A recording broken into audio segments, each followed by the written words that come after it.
30 నిమిషాలలో నొప్పి లేకుండా వేడికోస్ వెయిన్ చికిత్స. ఆవేశ హాస్పిటల్, హైదరాబాద్.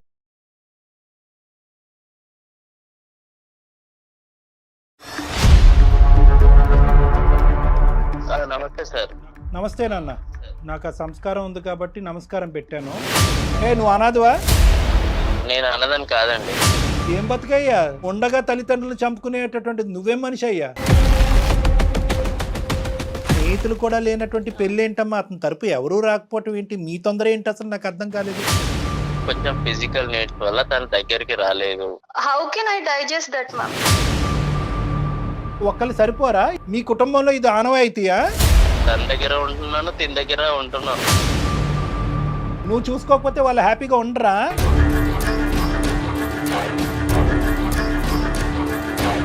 అది నేను ఏదో ఫన్ గా క్యాజువల్ గా చేసిన దానికి ఫన్ క్యాజువల్ తగలయ్యా.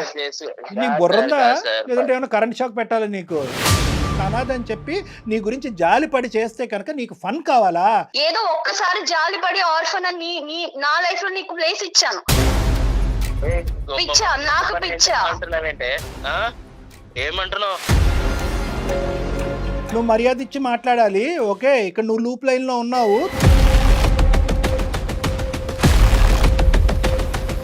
నీకంత ధైర్యం ఉంటే ఇంకొక ఆడపిల్లని లైఫ్ లోకి తీసుకున్నావు. అసలు నీకు బ్రెయిన్ పని చేయట్లేదని నాకు అర్థం అవుతుంది, కానీ నీ అంత క్రాక్ గా నేను మాట్లాడలేకపోతున్నా.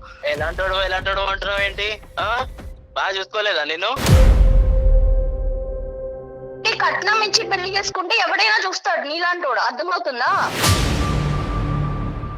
వాడికి 2 గిఫ్ట్లు ఇవ్వాలి. ఒకటి కత్తిరే, లేదంటే రాడ్. ఏదైతే కట్ చేయాలో నీకు అది కట్ చేస్తే అప్పుడు నీకు ఫన్ను. ఇది కామం.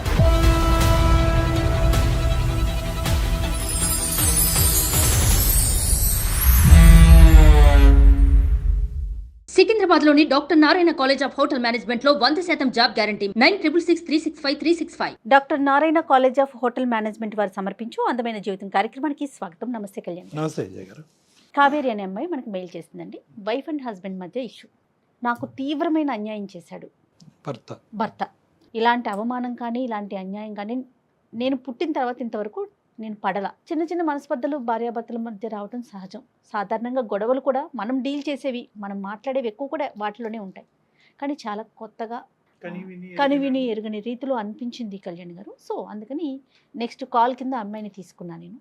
ఒకసారి కాల్ చేయండి మేడం, తప్పకుండా.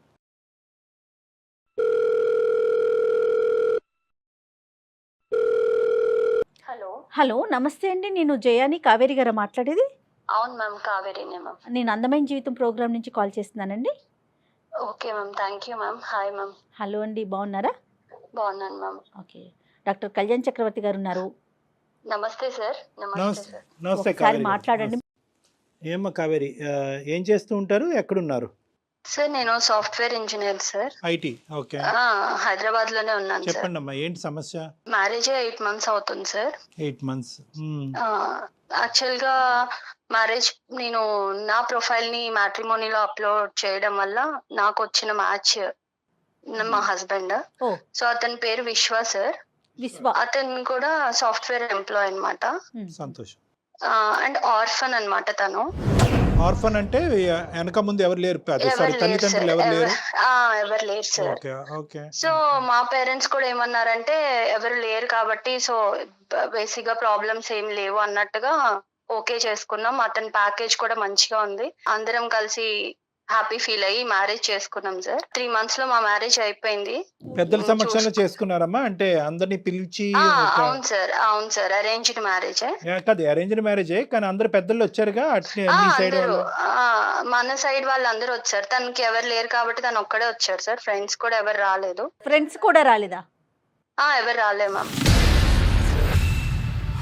సో ఇంకా 8 months అవుతుంది సార్. బానే ఉన్నాము. బట్ రీసెంట్ గా నాకు 1 week బ్యాక్ మా ఫ్రెండ్ కాల్ చేసింది సార్. తనకు మంచి కంపెనీలో జాబ్ వచ్చింది. సో ఇంకా వేకెన్సీస్ ఉన్నాయి, నువ్వేమైనా ట్రై చేస్తావా, ప్యాకేజ్ బెటర్ ఉంది అని చేసింది. సో ఏంటి కంపెనీ అని అడిగేటప్పటికి అది మా హస్బెండ్ వర్క్ చేస్తున్న కంపెనీ అని తెలిసింది నాకు. ఓకే. సో ఇలా ఓకే, మా హస్బెండ్ కూడా అక్కడే వర్క్ చేస్తున్నారు కదా అంటే డీటెయిల్స్ అన్ని చెప్పిన తర్వాత అవునా ఓకే అంది. సో ప్రాజెక్ట్ వర్క్ మీద ఆయన ఎవ్రీ మంత్ చెన్నై వెళ్తూ ఉంటారు సార్. అదే విషయం తనతో షేర్ చేశాను అనమాట. ఇలా ఎవ్రీ మంత్ తను ప్రాజెక్ట్ పని మీద చెన్నై వెళ్తూ ఉంటారు, మీకు ప్రాజెక్ట్స్ ఎక్కువ అనుకుంటా కదా అని ఇట్లా డిస్కషన్ అయితే అట్లాంటి ప్రాజెక్ట్స్ ఏం లేవు, ఇక్కడ అంతా వర్క్ ఫ్రమ్ హోమే చేస్తున్నారు అందరూ, అండ్ వాళ్ళ స్ట్రీమ్ అయితే ఎక్స్ట్రీమ్లీ వర్క్ ఫ్రమ్ హోమ్ చేస్తున్నారు, సో ఎక్కడికి వెళ్ళే అవకాశమే లేదు అని చెప్పింది. తను చెప్పింది ఎంతవరకు కరెక్ట్ అంటారు? తను చెప్పింది కరెక్టా కాదా నేను వెంటనే డిక్లేర్ చేసుకోలేదు మ్యామ్, విన్నాను అంతే. తనకి కూడా ఇవన్నీ నేను ఎక్స్ప్లోర్ చేయలేదు. సో తర్వాత నేను through friends through background work చేసుకున్నాను అనమాట, అది నిజమా కాదా, ఎందుకంటే అతన్ని మనం డైరెక్ట్ బ్లేమ్ చేయలేం కదా మ్యామ్. సో ఫ్రెండ్స్ త్రూ కనుక్కుంటే అట్లాంటి నిజంగానే ఏం లేదని చెప్పారు. సో అసలు ఏం జరుగుతుంది, ఎందుకు వెళ్తున్నాడు చెన్నై అసలు కనుక్కుందాం అని చెప్పేసి నేను ఫ్రెండ్స్ త్రూ తన లొకేషన్ ఎక్కడున్నాడు ఏంటి అని కొంచెం వాళ్ళని రిక్వెస్ట్ చేసి తెలుసుకొని తన్ని వెళ్ళాను మ్యామ్ ఆ ప్లేస్ కి. ఓకే అండి, ఓకే. అక్కడికి వెళ్ళి చూసేటప్పటికి ma'am really I was shocked. నేను అసలు నా లైఫ్ లో ఇట్లా జరుగుతుంది అని నేను ఎక్స్పెక్ట్ కూడా చేయలేదు మ్యామ్. అక్కడ అతనికి ఆల్రెడీ మ్యారేజ్ అయిపోయింది. మ్యారేజ్ అయిపోయిందా? 1 year చిన్న బాబు కూడా ఉన్నాడు మ్యామ్.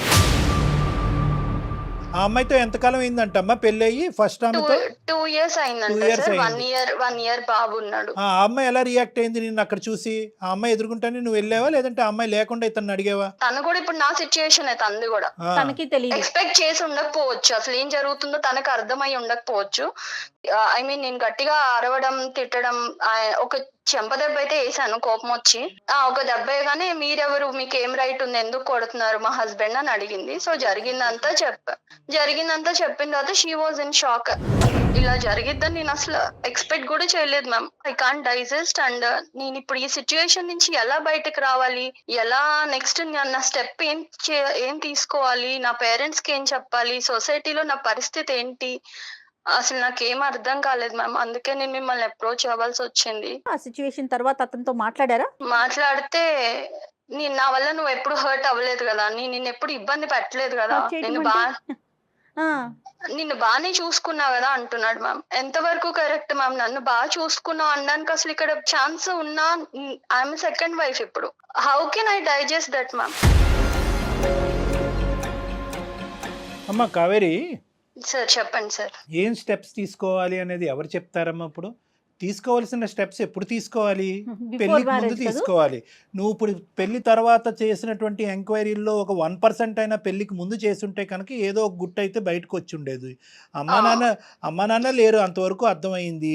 వెనక ముందు ఎవరు లేకపోవటం అనేది మాకు అర్థమైనా కూడా స్నేహితులు కూడా లేనటువంటి పెళ్ళి ఏంటమ్మా? అతని తరపు ఎవరూ రాకపోవటం ఏంటి? మీ తొందర ఏంటి అసలు నాకు అర్థం కాలేదు. నువ్వు చదువుకున్నటువంటి అమ్మాయి ఏంటి, పెళ్ళి రేపో ఎల్లుండో జరగకపోతే ఏమైనా ఆకాశం నెత్తి మీద పడుతుందా, మిద్దిరికి నెత్తి మీద పడుతుంది? ఏమవుతుంది? ఏంటి ఆ తొందరపాటుతనం? నీకు ఎంక్వైరీ చేయాలన్న ఆలోచన సమయస్ఫూర్తి లేదు. మీ తల్లిదండ్రులు మాత్రం కొద్ది గొప్ప ఎంక్వైరీ చేయకూడదా? పేరెంట్స్ ఎంక్వైరీ చేయాలి కదా. మీకు కనిపించినటువంటి ఫిగర్ ఏంటంటే ఆ 6 అక్షరాల 6 నెంబర్స్ ఫిగర్ కనిపించింది మీకు. ఒకటి వెనకతల 00000 కనిపించింది. ప్యాకేజ్ అట్రాక్టివ్ గా ఉంది కాబట్టి వెనక ముందు ఎవరు లేకపోతే కనుక అత్తమామల టార్చర్, కుటుంబం యొక్క శాడిజం ఉండదు అనేటటువంటి ఆలోచనతోనే వెళ్ళావు. కానీ అసలు ఒక మనిషికి ఎవరూ లేకుండా ఎందుకు ఉంటుంది అనేది ఆలోచించలేదమ్మా మీరు కానీ మీ తల్లిదండ్రులు కానీ. ఇక్కడ మీతో పాటు తల్లిదండ్రుల పాత్ర చాలా ఉంది కదండి కావేరి. అవును మ్యామ్. యాక్చువల్ గా నేను మమ్మీ వాళ్ళు తెలుసు కదా మ్యామ్, ఇప్పుడు ఆల్రెడీ ఇప్పుడున్న సొసైటీలో లవ్ మ్యారేజ్ జరుగుతున్నాయి, అన్ని ఎవరి ఇష్టమైనట్టు వాళ్ళు. కానీ వాళ్ళు ఏంటంటే నేను ప్రొఫైల్ సెలెక్ట్ చేసుకొని మంచిగా ఉన్నారని చెప్పేటప్పటికి వాళ్ళు ఓకే తనకి తెలుసు కదా అని పేరెంట్స్ కూడా నన్ను బ్లైండ్ గా నమ్మారు. కాదు కావేరి, ఎంత మెచ్యూర్డ్ గా మాట్లాడుతున్నారు మీరు. అంటే ఆర్ఫన్ అనేటప్పటికి జాలిపడి చేసుకున్నావమ్మా? సార్ నేను నిజంగా అతని ప్యాకేజ్ నాకు నథింగ్ సార్, ఎందుకంటే ఎలా అయినా నాకున్న ప్యాకేజ్ కూడా మంచిగానే ఉంది. కాకపోతే ఏంటంటే ఆర్ఫన్ అంటే నాకు నిజంగా అతనికి నేను నా ఫ్యామిలీ చాలా సపోర్ట్ ఉండాలి, అండ్ మా ఫ్యామిలీలో ఒకటిలా కలిసిపోతాడు. సో తనకి నేను మంచి ఫ్యామిలీ ఇచ్చిందని అవుతాను అనుకున్నాను, కానీ ఏదో తన ప్యాకేజ్ చూసో తను ఇంకా నాకు ప్రాబ్లం ఉండదని నేను ఎప్పుడు అనుకోలేదు సార్. నువ్వు అనుకోలేదు, కానీ ఇందాక నువ్వు అన్నటువంటి మాటలు ఏంటంటే బాగుందమ్మా అని చెప్పి మీ అమ్మ నాన్న అని ప్యాకేజ్ కూడా బానే ఉంది కదా అనే మాట అన్నావు కాబట్టి నేను అదే నాకు అర్థమైంది సార్. యాజ్ ఏ పేరెంట్స్ గా వాళ్ళ కన్సర్న్ ఇంకా అలా అనుకుంటారు కదా, ఇంకా క్యారెక్టర్ అది అంటే నేనేదో చూస్ చేసుకున్నా, ఓకే మంచి సో ఇక్కడ అనుకుంటుంది. ఏంటంటే ఆర్ఫన్ అనే దాంట్లో అతనికి మంచి జీవితాన్ని ఇద్దాం అనే ఉద్దేశం అమ్మా, లేదంటే నీకు మంచి జీవితం లభిస్తుంది అనే ఉద్దేశం? అంటే అతనికి సంబంధించినటువంటి ప్రేమ అటు ఇటు పోకుండా మొత్తం అంతా నాకే వస్తుందనే ఆలోచన వల్ల చేసుకున్నావా, లేదంటే అతనికి ఏకాకి అతను ఎవరికి లేరు కాబట్టి అతనికి నేను ఒక కుటుంబం ఇవ్వాలని? తనకి ఎవరు లేరు కాబట్టి సో మంచిగా చూసుకోవచ్చు, తను మంచిగా ఉంటాడు, మాలో ఒకళ్ళలా ఉంటాడు, తనకు గొప్ప కూడా రిటర్న్ హ్యాపీగా గిఫ్ట్ ఇచ్చాడు ఉంటది. నీకు. మామూలు రిటర్న్ ఆ, గిఫ్ట్ కాదు. నువ్వు ఇచ్చిన కాదు దానికి కావేరి, ఇవాళ రేపు ఇప్పుడు ప్రతి ఒక్కరు ఫోన్ లో కూడా మాట్లాడుకుంటున్నారు కదమ్మా. వన్స్ ఎంగేజ్మెంట్ అయినా లేకపోతే ఓకే అనుకున్న తర్వాత అట్లా మీ ఇద్దరు మాట్లాడుకోలేదా? అబ్బాయితో నువ్వు మాట్లాడలేదా? మాట్లాడాను మ్యామ్. ఇప్పుడైనా ఎక్కడ నాకు చెప్పలా? మా ఫ్రెండ్ కాల్ చేసే వరకు కూడా నాకు అసలు ఈ డౌట్ అనేది నాకు రాలా, ఎందుకంటే నన్ను తను అంతే మంచిగానే ఎక్కడ చూసుకున్నాడు. ఎక్స్ప్రెస్ చేయలే అతను? ఎక్కడా కూడా ఈవెన్ మా పేరెంట్స్ కైనా కూడా ఆ డౌట్ రాలా, అతను అంత మంచిగానే ఉన్నాడు.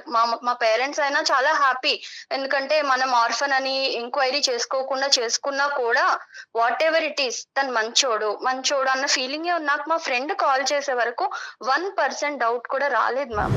నన్ను ఎందుకు ఇట్లా పెళ్లి చేసుకున్నావు అని నిలదీసినప్పుడు అతను ఏం చెప్తాడు? మిమ్మల్ని అదే బాగా చె- చూసుకోవటమేనా? అదే ఆన్సర్ చెప్తున్నాడు మ్యామ్. అందుకే నాకు అర్థం కావట్లా. ఇప్పుడు ఇద్దరిని నేను తన్ని కన్విన్స్ చేసుకుంటాను, మంచిగా ఉందాం అంటున్నాడు మ్యామ్. అది అంటే ఎంతవరకు 1+2 పాసిబుల్? అడుగుతున్నాడు అతను చక్కగా. వాడు బాగుందా? వాడు కన్విన్స్ ఏం కన్విన్స్ చేసుకుంటా చేస్తాడు, అంట. ఎవరిని చేస్తాడు? వాడు ఏమన్నా పెద్ద ఇది అనుకుంటున్నాడా, పోటుగాడా?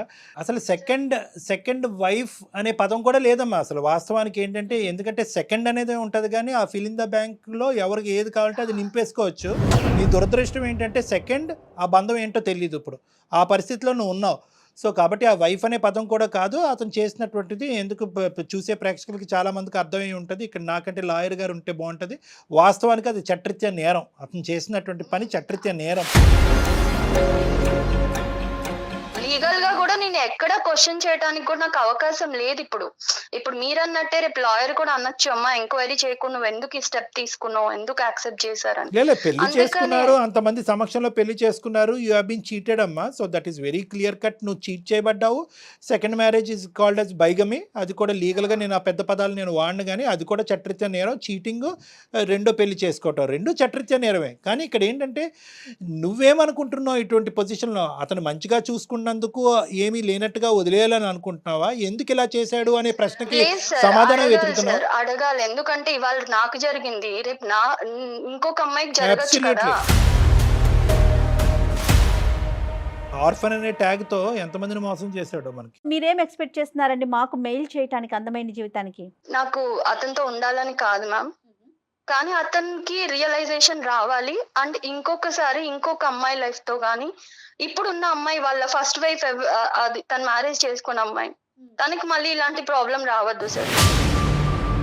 సో మీరు డిసైడ్ అయిపోయారు అతని నుంచి దూరంగా ఉండటానికి? ఉండాలని అనుకుంటున్నాను మ్యామ్. సో ఒకటే కదమ్మా, ఒకటే డోర్ ఓపెన్ చేస్తావు. ఏంటంటే నా స్థానం 10లో చేయండి, నాకు నా భర్త కావాలి లేదు అనేటువంటిది లేదు.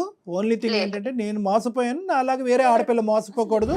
మీరు వెచ్చలపెట్టి తన అందమైన జీవితం ద్వారా కట్ చేయండి అని రిక్వెస్ట్ కట్ చేస్తాను. చేయాలి. అండ్ ఇలాంటి నాలాగా ఆర్ఫన్ కదా మంచి చేద్దామని తలకి తగిలించుకునే వాళ్ళు చాలా మంది ఉండుండొచ్చు. అబ్సల్యూట్లీ. అది సో కూడా అలాంటి ఉంది. వాళ్ళందరికీ మన అందమైన జీవితం ప్రోగ్రామ్ నుంచి ఒక రియలైజేషన్ రావాలి. సూపర్. ఏ స్టెప్ తీసుకున్నా వాళ్ళు ఇలాంటి లైఫ్ లో గుర్తు పెట్టుకోవాలి సార్. అదొకటే నాకు మీరు చేసే ఫేవర్. నీ రీజన్ చాలా హ్యాపీగా ఉందమ్మా. ఎందుకంటే జనరల్గా ఈ రీజన్ రాదు. సార్ నేను మోసపోయాను, నేను అన్యాయం అయిపోయాను, నా జీవితం ఎలా అయిపోయింది, ఏదో విధంగా ఏదో వాళ్ళు ఒప్పించండి అనే ఏదో ఏదో కట్టే కొట్టే తెచ్చి మా భర్తను నాకు అప్పచెప్పండి, అవతల ఆడదు ఎలా పోయినా పర్లేదు అనే భాష మేము ఎక్కువ వింటూ ఉంటాం. కానీ ఈరోజు నువ్వేంటంటే సమాజం గురించి ఆలోచిస్తూ, దేశం గురించి ఆలోచిస్తూ ముందుకు వచ్చావు కదమ్మా. రియల్లీ గ్రేట్ అమ్మా, రియల్లీ గ్రేట్. సార్ 8 months లో దేవుడు ఎందుకు నాకు ఇలాంటి సిచ్యుయేషన్ తెచ్చాడు. ఇంకో 1-2 years అంటే నేను కూడా ఒక బేబీతో మళ్ళీ అప్పుడు నిజంగానే ఇలా అడిగేదాన్నేమో, సార్ ఏదో ఒకటి చేయండి అని. బట్ రియల్లీ గాడ్స్ సేక్ నేను ఇప్పుడు కొంచెం సేఫ్ జోన్ లో ఉన్నా. సో అలాగే ఇంకెవరు సఫర్ అవ్వద్దు సార్. ఇక్కడ ఏమన్నా ఒక పాజిటివ్ యాంగిల్ ఉందంటే కనుక నువ్వు ఇంకా కన్సీవ్ అవ్వకపోవటం, గర్భవతి కాకపోవటం అనేది ఒక పాజిటివ్ యాంగిల్ అమ్మా నిజంగా. ఎందుకంటే ఈరోజు నీ మనస్సాక్షికి నువ్వు సమాధానం చెప్పుకోవాలి. రేపొద్దున పుట్టబోయే బిడ్డకి సమాధానం చెప్పుకునే దురదృష్టకరమైన పరిస్థితి రాలేదు. హ్యాపీ. అతను దొరుకుతాడమ్మా మనకి ఇప్పుడు. సార్ నేను కాన్ఫరెన్స్ పెడతాను సార్. మంచిగా ఫుల్ మీల్స్ పెడదాం. The person you are speaking with has put your call on hold. Hello విశ్వ, హలో, చెప్పు. నేను అందమైన జీవితం ప్రోగ్రామ్ మ్యామ్ వాళ్ళ దగ్గర నా ప్రాబ్లం తీసుకెళ్లాను. నువ్వు ఇప్పుడు అక్కడికి ఎందుకు వెళ్ళావు? మరి ఎక్కడికి వెళ్ళాలి? నువ్వు చేసిన గొప్ప పనికి నేను ఎక్కడికి వెళ్ళాలో చెప్తే పోనీ అక్కడికే వెళ్తా. ఏదన్నా ఉంటే ఇంట్లో చూసుకోవాలి కానీ బయట రోడ్డు మీదకి ఎందుకు ఎక్కావు? అంటే నా ఇజ్జత్ తీసేస్తావా రోడ్డు మీదకి వెళ్ళి? ఇజ్జత్ ఉందని నువ్వు అనుకుంటే నీ ఇష్టం, లేదు సార్ తో మాట్లాడితే సార్ ఎంత ఇజ్జత్ ఉందో చెప్తారు నీకు. ఏదన్నా ఉంటే నువ్వు నాతో మాట్లాడాలి, ఇంట్లో చూసుకోవాలి తప్ప నువ్వు రోడ్డు మీదకి ఎక్కేసి ఛానల్స్ లో కూర్చుంటాను అందమైన జీవితం అది ఏంటి నువ్వు? విశ్వ నమస్తే నాన్న. నమస్తే సార్. నాకు ఆ సంస్కారం ఉంది కాబట్టి నమస్కారం పెట్టాను. నువ్వేంటంటే ఇంకా మా అందమైన జీవితం దగ్గర నుంచి ఫోన్ కాల్ వస్తేనే ఎందుకు బజార్కి ఇచ్చావని అంటున్నావు. సంతోషం, పోలీస్ స్టేషన్ నుంచి ఫోన్ రాలే. పోలీస్ స్టేషన్ నుంచి నీకు ఫోన్ రావాలా అక్కర్లేదా? అసలు పోలీస్ స్టేషన్ కి వెళ్ళాల్సిన కాదు ఊరికి నేను అడుగుతున్నా. ఇటువంటి పరిస్థితుల్లో బాగా చదువుకున్నావు కదా, ఎన్నో డిగ్రీలు, ఎంతో పెద్ద కంపెనీలో పనిచేస్తున్నావు కదా, ఇటువంటి పరిస్థితుల్లో పోలీస్ స్టేషన్ నుంచి ఫోన్ రావడానికి అవకాశం ఉందా లేదా అని అడుగుతున్నాను నేను. ఇప్పుడు పోలీస్ స్టేషన్ లో కేసు పెట్టేసి పెట్టలే తప్పు నేనేం చేశాను? తప్పు ఏం చేశాను అంటున్నాడు అతను. Right, okay. అయితే నీకు అసలు ఏమీ తెలియదు కాబట్టి ఆ అమ్మాయి ఏమని చెప్పిందంటే నీ యొక్క సెకండ్ అమ్మాయి, ఆ అమ్మాయిని భార్య అంటామా ఏమంటామా, నువ్వేమనుకుని ఆ అమ్మాయిని చేసుకున్నావు అనేది నాకు తెలియదు. కానీ నాది నీ దగ్గర నుంచి ఒకటే ప్రశ్న, ఎందుకు నీకు ఇంత ఒక్కళ్ళు సరిపోరా, ఇద్దరు ఎందుకు నీకు? ఒకళ్ళు సరిపోరా అంటే అది అనుకోకుండా జరిగిందండి. అది ఏమనుకున్నా ఏంటి ఏమనుకోకుండా ఒక అమ్మాయిని పెళ్లి చేసుకోవటం అనుకోకుండా జరుగుతుందా? ఆ అమ్మాయి చెప్పినట్టు ఫస్ట్ మ్యారేజ్ అయిందండి. తను నా వైఫ్ వచ్చేసి చెన్నైలో వర్క్ చేస్తూ ఉంటుంది, నేను హైదరాబాద్ లో వర్క్ చేస్తున్నాను. తను ఎప్పుడు ఇక్కడికి రాలేదు. సో నా ప్యాకేజ్ ఇక్కడ బాగుంది, ఇక్కడికి రమ్మని తనని చాలానే అడిగాను, తను రాలేదు. తను దగ్గరికి నేను వెళ్దామంటే నాకు అవ్వలేదు. సో తను రాకపోయేసరికి నేను ఫన్ గా ప్రొఫైల్ పెట్టాను మ్యాట్రిమోనీలో. కదే మళ్ళీ చెప్పాలి నువ్వు, మాకు చిన్న కన్ఫ్యూజన్, మాకు అంత నాలెడ్జ్ లేదు. నార్మల్గా ప్రొఫైల్ పెట్టడం ఏందయ్యా? నార్మల్ కావాలంటే నార్మల్గా పెట్టడం అంటే ఏంటి? దీనిలో ఆడపిల్లల జీవితాలతో ఆడుకోవాలని కాదండి, జస్ట్ ఏదో క్యాజువల్ గా నేను పెట్టాను.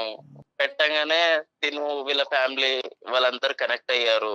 కాదు సార్, మనం పర్సనల్ గా అబ్బాయిలుగా ఒకటి మాట్లాడుకుందాం. అబ్బాయిలా నన్ను ఎందుకు కలుపుతారు బాబు అందులో? ఆగండి సార్, నన్ను కలపద్దు. నీ గొడవ ఏదో చెప్పు, నన్ను ఇన్వాల్వ్ చేయొద్దు. నీ గొడవ ఏంటి, నీ బాధ ఏంటి చెప్పు. నువ్వు ఎందుకు ఈ నాటకం ఆడేవని చెప్పు. ఇప్పుడు ఏంటంటే తెలుసా, ఎక్కడితో కాన్ఫరెన్స్ కాల్ ఆగదు. ఆ అమ్మాయి తల్లిదండ్రులకు కూడా కాన్ఫరెన్స్ కాల్ కలుపుతాం, వాళ్ళు పోలీస్ స్టేషన్ కలుపుతారు. నువ్వు చెప్పు ఇప్పుడు ఏంటో, ఏం చెప్పాలనుకుంటున్నావు? నా ఫస్ట్ వైఫ్ చెన్నైలో ఉండడం వల్ల కొంచెం ఫిజికల్ నీడ్స్ వల్ల తన దగ్గరికి రాలేదు. దాని వల్ల నేను ఇక్కడ సఫర్ అయ్యేవాడిని. దాంతో నేను ఏదో క్యాజువల్ గా మ్యాట్రిమోన్ లో పెట్టేసరికి తిను కనెక్ట్ అయింది. పెళ్లి చేసుకున్నాను, అందే ఇద్దరిని హ్యాపీగానే చూసుకుంటున్నాను. తన దగ్గర ఉంటున్నాను, తిన దగ్గర ఉంటున్నాను. నువ్వు చూసుకోకపోతే వాళ్ళు హ్యాపీగా ఉండరా? నువ్వేమన్నా పెంచి పోషిస్తున్నావు, నీ శాలరీ మీద వాళ్ళు బతుకుతున్నారా? నువ్వు చూసేది ఏంటి సార్? ఇక్కడ శాలరీ ఒకటే ఇంపార్టెంట్ కాదు సార్, డబ్బులు అనేది ఇంపార్టెంట్ కాదు. మనిషికి చాలా అవసరాలు ఉంటాయి, తోడు ఉంటాయి, చాలా ఉంటాయి. కాదు, రెండు పెళ్లి చేసుకుంటే తప్పు, సమాజం అంగీకరించదు, చట్టరీత్యా నేరం, దానికి 7 సంవత్సరాలు జైలు శిక్ష పడుతుంది. నాకే బోటాబోటి నాలెడ్జ్, ఇది తెలుసా నీకు? ఇవన్నీ తెలిసినా కూడా కొన్ని ఒక టైంలో అయిపోయింది మ్యారేజ్. ఇప్పుడు అయిపోయిన తర్వాత కూడా నేను తనని యాక్సెప్ట్ చేసుకొని తనని బాగానే చూసుకుంటున్నాను నేను. సో అయిపోయింది కాబట్టి ఆ కథను అక్కడ మూసేద్దాం, ఇంకా అనుభవించడం ఒకటే కార్యక్రమం అంటావా? నిజంగా ఆర్ఫన్ నేను అది అడగని కళ్యాణ్ గారు, అసలు నాకు అదొక డౌట్ వస్తుంది. అనుకుంటే వాళ్ళని ఎందుకు సార్ నేను బాగా చూస్తాను. నువ్వు అనాథవా? నేను అన్నదని కాదండి. నీకు ఫ్యామిలీ ఉంది, మీకు అమ్మా నాన్న ఉన్నారు. ఏం బతుకయ్యా ఉండగా తల్లిదండ్రులు చంపుకునేటటువంటిది నువ్వేం మనిషి అయ్యా? అది నేను ఏదో ఫన్ గా క్యాజువల్ గా చేసిన దానికి నీకు బుర్రందా, లేదంటే ఏమైనా కరెంట్ షాక్ పెట్టాలి నీకు? అంతగానే తప్పేం చేశాను సార్? మీరు తెచ్చిపోయి మాట్లాడుతున్నారు. ఏం తప్పు చేశాను నేను? ఇద్దరిని పెళ్లి చేసుకున్నా అన్నప్పుడు మ్యాట్రిమోనీలో నువ్వు అక్కడ బ్రాకెట్ లో పెట్టాల్సింది ఏమని? ఆల్రెడీ మ్యారీడ్ అని పెట్టాల్సింది. అప్పుడు ఫన్ ఏ ఉంటదమ్మా, అప్పుడు చాలా ఫన్ ఉండేది కదా, అప్పుడు అర్థమయ్యేది అందరికి కూడా. ఆర్ఫన్ అని పెట్టి సింపతి కోసం చూడడం కరెక్ట్ కాదు కదా. కావేరి ఒక్క నిమిషం, నేను ఆర్ఫన్ అయితే ఫ్యామిలీ అయితే నిన్ను బాగా చూసుకున్నానా లేదా అది చెప్పు. ఇప్పుడు ఫ్యామిలీ అయితే నాకు ఒక రైట్ ఉండేది, మీ ఫ్యామిలీ దగ్గరకు వచ్చి, లేకపోతే నీకు ఫ్యామిలీ ఉంటే చూసుకున్నానా లేదా? నీకు ఫ్యామిలీ ఉంటే నేను ఇక్కడికి రావాల్సిన అవసరం లేదు, అక్కడ మీ ఇంట్లో వాళ్ళని అడిగేదాన్ని కదా. ఫ్యామిలీ లేదు, నువ్వు ఒక ఆర్ఫన్ అని రోడ్డు మీదకి వెళ్ళిపోతున్నావు, నువ్వు ఇజ్జత్ తీసేస్తున్నావు. వాడికి 2 గిఫ్ట్లు ఇవ్వాలి. ఒకటి కత్తిరే లేదంటే రాడ్, ఈ రెండిట్లో ఏదోటి ఇవ్వాలి. వెళ్తా, పోలీస్ స్టేషన్ కి వెళ్తా, ఖచ్చితంగా వెళ్తా. నువ్వు చేసిన గొప్ప పని తెలిస్తే ఇంకా నాలాగా ఎవరు సఫర్ అవ్వకూడదని వెళ్తా. ఎక్కడ దాకా వెళ్తా. ఏం మాట్లాడుతున్నావు నువ్వు? పిచ్చా, నాకు పిచ్చా. అంటున్నావేంటే? ఏమంటున్నావు? నువ్వు మర్యాద ఇచ్చి మాట్లాడాలి. ఓకే, ఇక్కడ నువ్వు లూప్ లైన్లో ఉన్నావు, తొందరలోనే నువ్వు జైల్లోకి వెళ్ళబోతున్నావు. ఆ అమ్మాయి చేత ఏవైతే కేసులు పెట్టించాలో దగ్గరుండి ఒక అడ్వకేట్ హెల్ప్తో మేము కేసులు పెట్టిస్తాము. ఆ అమ్మాయి చేసినటువంటి ఒక అమాయక పనికి ఈరోజు బలిపశువు అయ్యింది. ఆ అమ్మాయి మా ముందుకు వచ్చింది. ఎందుకు వచ్చింది? నన్ను కాపాడండి అని రాలేదు, నాలాంటి ఆడపిల్లల్ని కాపాడండి అని సమాజం కూడా వచ్చింది. ఒక ఆర్ఫన్ అని, ఒక అనాథ అని చెప్పి నీ గురించి జాలిపడి చేస్తే కనుక నీకు ఫన్ కావాలా? నీకు ఫన్ కావాలంటే అసలైన ఫన్ ఏంటో తెలుసా? ఏదైతే కట్ చేయాలో నీకు అది కట్ చేస్తే అప్పుడు నీకు ఫన్ను. ఇది కామం, నీకు ఉన్నది కామం. ఇక్కడ 2 చేత కేసులు పెట్టిస్తావు. ఈ అమ్మాయిని రెచ్చగొట్టడం కాదు, ఈ అమ్మాయి చేత కేసు పెట్టిస్తావు, నీ చేత ఓసలు లెక్క పెట్టిస్తాం. ఏం బ్రతుకురా బాబు నీది? ఏం బ్రతుకు? ఇదేనా బ్రతుకంటే? ఉన్న తల్లిదండ్రులను చంపేస్తావా? నీకు ఆడపిల్లలు ఉంటే చాలా. పిచ్చిదాన్ని అనుకుంటున్నావా? ఏదో ఒక్కసారి జాలిపడి ఆర్ఫన్ అని నా లైఫ్ లో నీకు ప్లేస్ ఇచ్చాను. ఇచ్చింది నువ్వు నిలబెట్టుకోకుండా నువ్వు ఎలాంటాడో బయటపడిన తర్వాత నీ మాటలు మాట్లాడడం కూడా అనవసరం నీతో. Direct sir please. ఎలాంటోడు అంటున్నావు ఏంటి? బాగా చూసుకోలేదా నేను? ఏంట్రా, అది ఎవరైనా చూసుకుంటాడు రా బాబు, ఎవడైనా చూసుకుంటాడు. కట్నం ఇచ్చి పెళ్లి చేస్తే ఎవడైనా చూసుకుంటాడు, నువ్వే కాదు. సంబంధాలు ఉన్నాయా? చాలా సంబంధాలు ఉన్నాయా? నేను తర్వాత ఎవడైనా చూసుకుంటాడు అంటున్నావేంటి? ఎవడైనా అంటే కట్నం ఇచ్చి పెళ్లి చేసుకుంటే ఎవడైనా చూస్తాడు నీలాంటోడు. అర్థమవుతుందా? దానికి పెద్ద నువ్వేదో గొప్ప చేసేసినట్టు నన్ను తెగ. అర్థమవుతుందా? నేను కేసులు పెడతాను, అది చేస్తానంటే రెచ్చిపోతున్నావు అక్కడ ఉండి. ఏమీ రెచ్చిపోవట్లేదు. ఆ అమ్మాయి మేము రెచ్చగొట్టలేదు. ఆ అమ్మాయి రెచ్చిపోవాల్సినటువంటి అవసరం లేదు. ఈ అమ్మాయి మాట్లాడేవన్నీ వాస్తవాలే. ఆ అమ్మాయి ఏమీ కలగని మాట్లాడలేదు. ఆ అమ్మాయి సమాజం గురించి పోరాడుతుంది. ఆ అమ్మాయికి 210% మా సపోర్ట్ ఉంటుంది. నీ లొకేషన్ కూడా మేము ఇప్పుడు ట్రేస్ చేసాం. నువ్వు ఎక్కడున్నావు అనేది కూడా మాకు తెలుసు. తొందరలోనే నీ దగ్గరలో ఉండే పోలీస్ స్టేషన్కి వెళ్ళి, లేదంటే అక్కడి నుంచి ఇక్కడ నువ్వు ట్రాన్స్పోర్ట్ అవ్వాలి. ఇటువంటి చర్యలు మేము తొందరలోనే తీసుకోబోతున్నాం. నువ్వు జాగ్రత్త. ఇవాళ రేపు 2 భార్యలను ఎవరైనా పెళ్లి చేసుకుంటున్నారా లేదా? అరే బాబు, ఏ దేశంలో ఉన్నావు, ఏ ప్రపంచంలో ఉన్నారా బాబు? 2 భార్యలను ఎవరు చేసుకుంటారా బాబు? మీరేం సార్ ఇంకా సింగిల్ భార్య సింగిల్ వైఫ్ అన్నట్టు మాట్లాడుతున్నారు? అలా కాదు, మీ కుటుంబంలో ఇది ఆనవాయితీయా? కుటుంబం గురించి ఎందుకు సార్? కుటుంబం మానవాయితీ కాదు సార్. నువ్వు అంటున్నావు కదా ఇది కామన్ కదా, మీరు మగవాళ్ళే కదా సార్, మీకు 2 ఉండొచ్చు కదా అని అంటున్నావు కదా. ఇటునండి, ఒక అమ్మాయి నన్ను సాటిస్ఫై చేయలేదు, నేను 2వ పెళ్లి చేసుకున్నాను. నీ సాటిస్ఫాక్షన్ కి లిమిట్ ఉందా? దానికి లిమిట్ కూడా లేదా? అంటే నీకు తెలియదా నాకు లిమిట్ ఉందా లేదా అని? నాన్న, ఇది సమాజం. ఓకే, ఇది ఒక సమాజం, ఇది ఒక సాంప్రదాయం ఉంటుంది, ఇక్కడ ఒక చట్టం ఉంటుంది. ఒకరికి 3 4 అనేటటువంటిది వర్కౌట్ అవ్వదు. ఎలా పడితే అలా పెళ్ళిళ్ళు చేసుకోవటం ఫన్ అండి, క్రేజీ అండి, క్యాజువల్ అండి అని నువ్వు ఆడేటటువంటి పదాలు సమాజం అంగీకరించదు. దానికి శిక్ష పడుతుంది. అసలు ఇవన్నీ మీకు తెలుసా? చదువుకొని ఉద్యోగం చేసిన మినిమం నాలెడ్జ్ కదా, ఇవి తెలీదా మీకు? ఏంటి ఫన్ను క్యాజువల్? నీకుంటుంది, జైల్లో ఉంటుంది ఫన్ను క్యాజువల్. కావేరి, నేనేమనుకున్నానంటే ఇంత చెప్పిన తర్వాత, ఇంత మాట్లాడి, ఇంత గర్జించిన తర్వాత ఎక్కడో చోట కొద్దిగైనా కూడా అతనికి కొద్దిగా కనువిప్పు కలుగుతుందేమో, పశ్చాత్తాపం పడతాదేమో, బహుశా ఎవరితో మాట్లాడి ఆ శిక్ష ఏమైనా తగ్గించచ్చేమో అనుకున్నాను. కానీ అతను నన్నే అంటున్నాడు, సార్ మీరేంటి సార్, మీరు ఇంత క్యాజువల్గా ఒక్కరితో ఎలా ఉన్నారని నన్ను అడుగుతున్నాడు. తనవే ఓకే, నేను కూడా రేపు 2వ పెళ్లి చేసుకుంటా మ్యామ్. నాకు 2 హస్బెండ్ లా ఉంటాడా? చెంప పగలకూడతారు. నీ ప్రోటోకాల్ నీకుంది. ఆడవాళ్ళు 2వ చేసుకుంటే చంపలు పగలగొడతారు, 2 3 4 చేసుకుంటే మగవాళ్ళకు మాత్రం ఏం అనకూడదు. ఎందుకంటే నిన్ను మంచిగా చూసుకుంటున్నాను, అది సరిపోదా అనేది. సార్ నేను మంచిగా చూసుకుంటాను సార్, మంచిగా చూసుకుంటా తన్ని కూడా. నేను ఇంకో పెళ్లి చేసుకుంటాను సార్. నాకు తను అలా ఉంటానంటే నాకు కూడా ఓకే సార్. ఏంటిది? ఏం మాట్లాడుతున్నావమ్మా? నువ్వు వేరే పెళ్లి చేసుకుంటావా? సెకండ్ గా నేను ఉండాలా? అసలు నీ ప్రాబ్లం ఏంటి చెప్పు. ఫైనల్ గా నీ ప్రాబ్లం రామాయణంతో చెప్పిన తర్వాత రాముడు సీతకి ఏమవుద్దని అడిగినట్టుంది. ఏమయ్యా నీకు? అవును కావేరి, నేను ఏ రోజన్నా నిన్నేమన్నా అన్నానా? నువ్వు అన్నావా, ప్రేమగా చూసావా, ఇవన్నీ సెకండ్. నేను కూడా నిన్ను అంతే ప్రేమగా చూసుకుంటా, అంతకన్నా డబుల్ ప్రేమగా చూసుకుంటా. నేను కూడా ఇంకో పెళ్లి చేసుకుంటా. ఎలా నువ్వు అసలు నీకు అంత ధైర్యం ఉంటే ఇంకొక ఆడపిల్లని లైఫ్ లోకి తీసుకున్నావు? అసలు నీకు బ్రెయిన్ పని చేయట్లేదని నాకు అర్థమవుతుంది, కానీ నీ అంత క్రాక్ గా నేను మాట్లాడలేకపోతున్నా. అర్థమవుతుందా? అసలు నీకు పెళ్ళై నిన్ను నమ్ముకుని ఒక అమ్మాయి అక్కడ ఉంది విత్ కిడ్. నా ఫస్ట్ వైఫ్ దగ్గర నాకు ఎలాంటి హ్యాపీనెస్ లేకుండా, ఇప్పుడు నాకు నీ దగ్గర నుంచి హ్యాపీనెస్ లేదు, మరి నాకు హ్యాపీనెస్ లేదు. ఆ అమ్మాయి అయితే నీతో ఉండాలని అనుకోవట్లేదు, అది చాలా దూరం మాట, అది నువ్వు కల్లో కూడా ఊహించుకోవద్దు. కేసులు ఏ విధంగా పెడతాది, ఏ విధంగా ఈ అమ్మాయి ముందుకు తీసుకెళ్తుంది అనేటటువంటిది అది మా చేతుల్లో లేదు. ఆ అమ్మాయి కోరుకుంటే దానికి మేము సహాయపడగలం, ఆ అమ్మాయికి కావాల్సినటువంటి దారి చూపెట్టగలం. నాకు కావేరి అంటే ఇష్టం సార్, అలానే నా ఫస్ట్ వైఫ్ ఇష్టం లేదనంట, తను కూడా ఇష్టమే. ఇద్దరు But నేను వీళ్ళిద్దరిని హ్యాపీగా చూసుకోగలుగుతాను సార్. నువ్వు ఎంతమందినా చూసుకుంటావు, అది కాదు లెక్క. వీళ్ళిద్దరు నిన్ను యాక్సెప్ట్ చేస్తున్నారా లేదా అనేది. బాల్ నీ నువ్వు కోర్టులో లేదు, చూసుకునేదేంటి బాడీ? బాల్ నీ కోర్టులో లేదు, బాల్ వాళ్ళ కోర్టులో ఉంది. ఈ అమ్మాయికి ఇప్పుడు ఏం బరువు లేదు, బాధ్యత లేదు. తూతూ మంత్రంగా ఒక పెళ్లి జరిగింది. ఆ పెళ్లి తెంచుకోవటం పెద్ద విషయం కాదు, ఎందుకంటే జీవితాంతం నీలాంటి మోసగాడితో ఈ అమ్మాయి జీవించాలని అనుకోవట్లేదు. నెంబర్ 1. నెంబర్ 2 ఏంటంటే కనుక అసలైన కథ ఎప్పుడు వినిపిస్తుందో తెలుసా? ఎప్పుడైతే కావేరి వెళ్ళి మమ్మల్ని కాదు వాళ్ళ ఫ్యామిలీ మెంబర్స్ని కూడా దీంట్లో ఇంక్లూడ్ చేస్తుందో అప్పుడు నీకు సీన్ సితారవుతుంది. అంతవరకు ఎందుకు లేండి సార్, వద్దు, మనలోనే గుట్టుగా ఉంచేద్దాం, ఇక్కడే కాపాడేసేయండి సార్, గుట్టుగా ఉంచేసుకోండి. మీ బాధను మీరు కడుపులో పెట్టేసుకోండి, మా ఇష్యూ మేము కడుపులో పెట్టుకుని ఇక్కడికి తేల్చేసి కావేరి బంగారు తల్లి బాగా చూసుకుంటున్నాడు కదా, నీకు ఏదో ఫ్రీడమ్ ఇచ్చాడంట కదా, ఆ ఫ్రీడమ్తో పాటు నువ్వు సుఖపడి అలా ఉండిపోమ్మా అని చెప్పమంటావా? సార్ మీరే ఏదన్నా ఒకటి చేసి. నేనేం చేయలేనురా బాబు, నేను చంపేద్దురా బాబు, నేనేం చేయలేనురా. రే అర్థం చేసుకో, నేను చేయగలిగేది ఏమీ లేదు. నీ గొంత నువ్వు తవ్వుకున్నావు, నీ ఎంత హైటో నాకు తెలియదు, కానీ దానికి ఒక 2 అడుగులు ఎక్కువే తవ్వావు నీ గొంత. అందులో ఇప్పుడు పడ్డావు, ఇప్పుడు మేమందరం మట్టిపోసి కప్పటం తప్ప ఏమీ చేయలేము. ఒక మ్యాట్రిమోన్లో ఆర్ఫన్ కింద పెట్టినటువంటి నువ్వు చాలా మందిని క్యాచ్ చేసి ఉంటావు. ఇదేదో 6 నెలలు బట్టో 5 నెలలు బట్టో జరిగినటువంటి వ్యవహారం కాదు. ఊరికో ఒక అమ్మాయిని నువ్వు పెళ్లి చేసుకుని ఆల్రెడీ ఎక్కడ గుట్టు అక్కడ కప్పెట్టుంటావు. సార్ అలా చేయలేదు సార్, నాకు ఉన్నది ఇద్దరే సార్. టోన్ మారిపోయింది, టోన్ సాఫ్ట్ అయిందేంటి?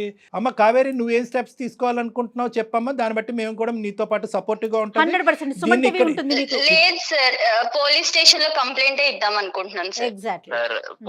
ఎందుకంటే మనం ఇంతసేపు మాట్లాడితే ఇప్పుడు సాఫ్ట్ గా మాట్లాడుతున్నాడు, అంతకు ముందు తన వే ఆఫ్ టాకింగ్ ఎట్లుందో మీరు చూసారు. అవును అవును. సో తన్ని మనం నమ్మటానికి లేదు మ్యామ్, అవును ఎగ్జాక్ట్లీ. నమ్మటానికి లేదు, 110% నమ్మటానికి లేదు. ఓకే బాబు, అది అమ్మాయి డెసిషన్. ఎలాంటి యాక్షన్స్ తీసుకుంటే తను బయట తిరగకుండా ఉంటాడో అన్ని యాక్షన్స్ తీసుకుంది సార్. నేను ఎక్కడికి రమ్మంటే అక్కడికి వస్తాను. నా లైఫ్ ఖరాబ్ చేయకండి సార్. నేనేం ఖరాబ్ చేశాను? నువ్వే ఖరాబ్ చేసుకున్నావు. నువ్వు పైనుంచి కింద వరకు బ్లాక్ పెయింట్ వేసుకున్నావు. మేమేం ఖరాబ్ చేసాం చండాలం? కానీ మేం చేసాం అంటున్నావు. పోలీస్ స్టేషన్కి వద్దు, పోలీస్ స్టేషన్ ఏ కళ్యాణ మండపం బుక్ చేయాలా నీకు? పోలీస్ స్టేషన్ కాకపోతే ఆ టైంలో అలా జరిగిపోయింది సార్. అదే ఈ టైంలో ఇలా జరుగుతుంది చూడండి. ఇప్పుడు బాబు ఏది మా చేతుల్లో లేదు. ఆ అమ్మాయికి కనువిప్పు కలిగింది, ఆ అమ్మాయి తీసుకునే స్టెప్స్కి మేము సపోర్ట్ చేస్తున్నాము. అర్థమైందా? ఇంకేది ఉన్నా కూడా లీగల్గా మాట్లాడుకోవాల్సినటువంటి అవసరం ఉంది. మేము అడ్వకేట్ని కూడా అప్రోచ్ అవుతాం, అడ్వకేట్ కూడా ఇందులో ఇన్వాల్వ్ అవుతారు. తర్వాత సంగతి తర్వాత చూసుకుందాం. ఒక ఆడపిల్లకి అన్యాయం జరిగితే ఎట్టి పరిస్థితిలో మౌనంగా మాత్రం ఉండదండి సుమన్ టీవీ అండ్ కళ్యాణ్ గారు కూడా.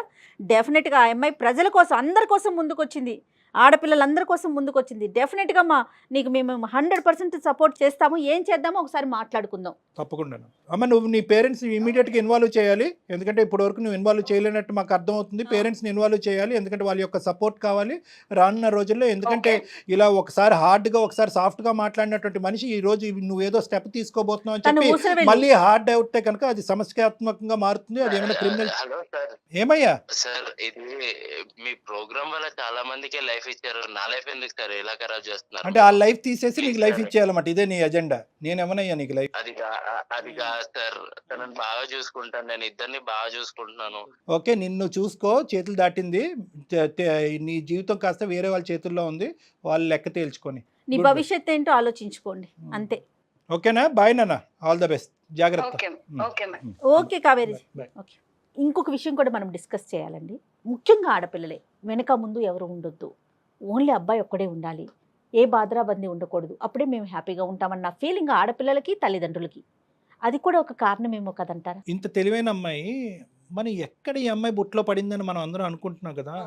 అన్నిటికంటే విచిత్రమైన ఆశ్చర్యం ఏంటంటే కనుక గుడ్డిగా నమ్మేటటువంటి తల్లిదండ్రులు. కరెక్టే, చదువు విషయంలో నమ్మారు, కాలేజ్ విషయంలో నమ్మారు, కెరియర్ విషయంలో నమ్మారు, క్యారెక్టర్ విషయంలో నమ్మారు. ఒక సమాజంలోకి వెళ్తుంటే కనుక ఒక పెళ్ళి అనేటటువంటిది జీవితంలోనే అతి పెద్ద అంశం. అక్కడ అనుభవం అనేది ఇంపార్టెంట్. ఆ, అంతే కదండి. అనుభవం అనేది ఇంపార్టెంట్. ఆ తల్లిదండ్రులకు ఉన్నటువంటి అనుభవాన్ని నమ్మాలి, కానీ ఈ అమ్మాయి యొక్క ఆలోచనని కొద్దిగా సెకండరీగా తీసుకుని ఉంటే బాగుండేది. ఇప్పుడు ఈ పిల్ల చిన్న పిల్ల కదా, మనకు అనుభవం ఉంది కదా అని ఒక ఆలోచన ఉన్నట్లయితే కొంతైనా ఎంక్వైరీ జరిగేదేమో కదండి. అంతేనమ్మా. ఇప్పుడు ఏంటంటే ఈ అమ్మాయి పాపం ఏంటంటే నాకేదో సింగిల్గా ఉంటే కనుక మొత్తం ప్రేమ నాకే వస్తుంది, అటు ఇటు టార్చర్ ఉండదు అనే యాంగిల్లో ఈ అమ్మాయి వెళ్ళలేదు. ఈ అమ్మాయి కేవలం ఏంటంటే ఆర్ఫన్ అనేటటువంటి జాలితో జీవితం లేని, కుటుంబం లేనటువంటి ఒక మంచి అబ్బాయికి ఒక కుటుంబాన్ని ఇద్దామనే ఉద్దేశంతో వెళ్ళింది. కానీ మీరు అనేటటువంటి మాత్రం ప్రేక్షకుల్లో చాలామంది, ప్రత్యేకంగా ఆడపిల్లలు కుటుంబాలు చాలా గుర్తుపెట్టుకోవాలి. ఆడపడుచులు ఎందరో వస్తారు, అన్నదమ్ములు ఎంతమంది ఉన్నాయి, ఆస్తులు ఏ విధంగా పంపకాలు జరుగుతాయి, 10 మంది ఉంటే కనుక 10 భాగాలు అవుతుందా, 10 భాగాలు అవుతాయి, 10 దిక్కులు నరకం వస్తుంది, నేను నా భర్తే ఉండాలి అనుకునేటటువంటి ఆడపిల్లలకి బహుశా ఇది ఏంటంటే ఇది ఒక గుణపాఠం. ఎందుకంటే కనుక ఒంటరిగా వచ్చేటటువంటి వాడు ఆ ఒంటరితనంతో పాటు ఏమేమి తీసుకొస్తాడు అనేటటువంటిది గుర్తుపెట్టుకోవాలి. ఎందుకంటే అతను ఎంత కుటుంబం లేదు అంటే కనుక ఆ కుటుంబం లేకపోవటం అనేది ఎంత వాస్తవమో, మీకు సపోర్ట్ లేదు అనేది కూడా, సమస్యలు వస్తే కనుక మీకు సపోర్ట్ లేదు అనేది కూడా అంతే గుర్తుపెట్టుకోవాలి. కాబట్టి ఎప్పుడైతే కనుక ఒక పెద్ద కుటుంబంతో పాటు పెద్ద సంతోషం వస్తుందనే ఆలోచనతో ఉండాలి. కాబట్టి ఎవరూ లేకుండా ఉండాలి, ఏకాకి అయ్యి ఉండాలి, వెనక ముందు ఉండకూడదు అనే ఆలోచనతో బహుశా ఈ అమ్మాయిలాగా మీరందరూ కూడా బుట్టలో కాలేయొద్దు. కాబట్టి జాగ్రత్తగా ఉండండి. ఇటువంటి మ్యాట్రిమోనీలోంచి వచ్చేటటువంటి ఫ్యాక్ట్స్ అన్నీ కూడా ఫ్యాక్ట్స్, అది చాలా గొప్ప మ్యాట్రిమోనీ, దానికి చాలా పేరుందని మ్యాట్రిమోనీ, దానికి ఎన్నో రివ్యూస్ ఉన్నాయని చెప్పి బ్లైండ్గా మీరు వెళ్ళొద్దు. ఎంత మ్యాట్రిమోనీలో వచ్చినా కూడా మీరు చేయవలసినటువంటి ఎంక్వైరీస్ మీరు చేసుకోవాలి. ఆ ఎంక్వైరీస్ ద్వారా 100% ఫ్యాక్ట్స్ రాకపోవచ్చేమో, కానీ కొద్దో గొప్ప తెలిస్తే కనుక దాన్ని బట్టి మీరు లీడ్స్ తీసుకుని ఆ 1% డౌట్ ఉన్నా కూడా విత్డ్రా అవడానికి అవకాశం ఉంటుంది. రైట్ అండి. నమస్తే కళ్యాణ్ గారు. సికింద్రాబాద్ లోని doctor Narayana college of hotel management లో 100% జాబ్ గ్యారంటీ 966365365365. సుమన్ టీవీలో మీ పర్సనల్ అండ్ బిజినెస్ ప్రమోషన్స్ కోసం కింది నెంబర్కి కాంటాక్ట్ చేయండి.